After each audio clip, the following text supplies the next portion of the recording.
श्री शिवाय नमस्तुभ्यम। हर हर महादेव। शिव पुराण की इस सीरीज में आप सभी का बहुत बहुत स्वागत है। महादेव की कृपा आप पर और आपके समस्त परिवार पर सदैव बनी रहे। हर विघ्न और विनाशों का नाश हो। आज के इस वीडियो में हम सुनेंगे शिव पुराण की 14वें अध्याय का पाठ। आइए भगवान भोलेनाथ का ध्यान करते हुए पाठ आरंभ करते हैं। जय शिव शंभु, जय भोलेनाथ। 14वां अध्याय। इस अध्याय में हम सुनेंगे सती का शिव से प्रश्न एवं भक्ति का वर्णन। सती के साथ प्रेम विहार करते हुए महादेव को 25 वर्ष बीत गए। यह क्षण सुख और आनंद प्रदान करने वाला था। ब्रह्मा जी आगे की बात बतलाते हुए नारद जी से कहते हैं, हे नारद श्रेष्ठ, एक दिन की बात है, शिव को प्रसन्न देख करके सती उन्हें प्रणाम करके कहने लगी, हे नाथ, आप दया के सागर और दुखियों का उद्धार करने वाले हैं। आप सगुण एवं निर्गुण हैं। मैं धन्य हो गई क्योंकि अनेक वर्षों तक आपके साथ प्रेम रस को अनुभव किया है। अब तृप्त होकर के मन इन सभी चीज़ों से विरक्त हो गया है। हे नाथ, मैं उस सुख के सिद्धांत को जानना चाहती हूँ जिसके द्वारा सांसारिक दुखों से मुक्ति प्राप्त होती है। सांसारिक प्राणियों के उद्धार के लिए शिवा ने जब यह प्रश्न पूछा तब शिव कहने लगे, हे सती, मैं वह सिद्धांत बतलाऊंगा जिसके द्वारा प्राणी दुखों से मुक्त होकर के परम तत्व को प्राप्त करता है। हे देवी, यह जान लो, पूर्ण ज्ञान ही महान सिद्धांत है। मैं ब्रह्म हूँ और यह चेतना तीनों लोकों में दुर्लभ है। मेरी भक्ति सुख और मोक्ष प्रदान करती है। यह भक्ति 9 प्रकार की है।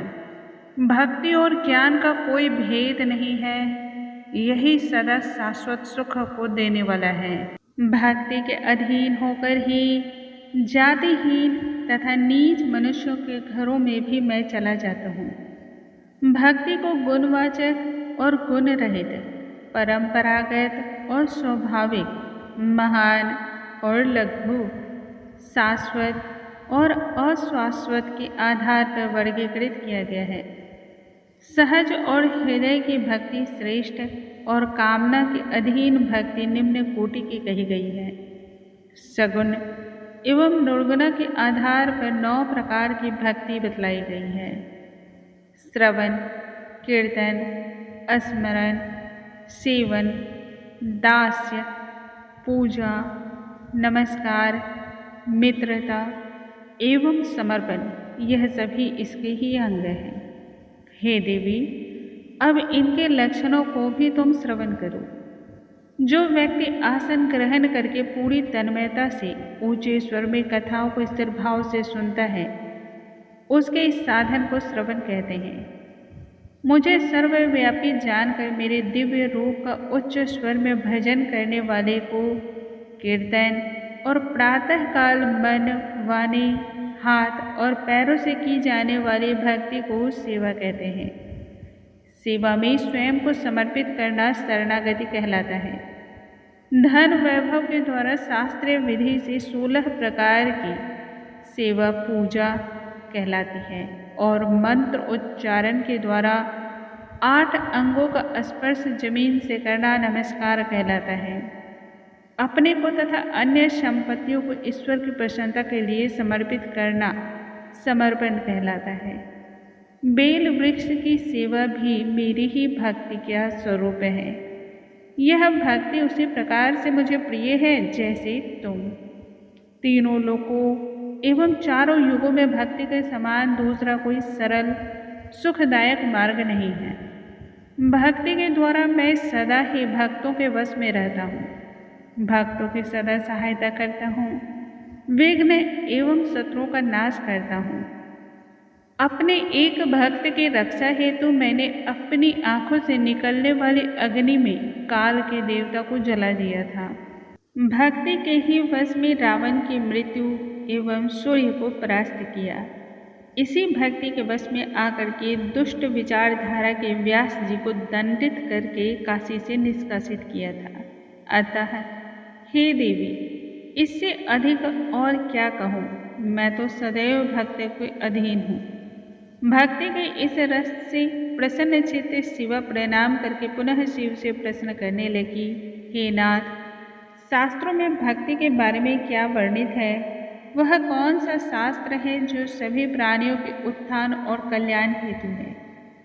तब शिव ने शिवा के प्रश्नों का उत्तर देते हुए कहा, हे देवी, पांचों अंगों सहित तंत्र शास्त्र, यंत्र शास्त्र तथा भिन्न भिन्न देवताओं की महिमा के बारे में बतलाया। पौराणिक कथा, भक्तों की महानता, विभिन्न जातियों और जीवन के विभिन्न लोगों की भक्ति, साथ ही शासकों, सम्राट के कर्तव्य को बतलाया। पुत्र पत्नी आदि के कर्तव्य एवं महानता, वर्ण और आश्रम की महिमा के साथ ही ज्योतिष शास्त्र, वैद्य शास्त्र, हस्तरेखा एवं सामुद्रिक शास्त्र की महिमा को भी उन्होंने वर्णित किया। इस तरह शिव एवं सती, जो परब्रह्म एवं तीनों लोगों को सुख प्रदान करते हैं, सर्वज्ञ एवं सहायता में सदैव तत्पर, कैलाश तथा अन्य स्थानों में नाना प्रकार की लीलाओं को करते हैं, ये दोनों साक्षात परब्रह्म स्वरूप ही हैं। दोस्तों, आज हम कथा को यहीं पर विराम लगाते हैं। कल आगे की कथा हम फिर आरंभ करेंगे। जय श्री शंभू, जय भोलेनाथ।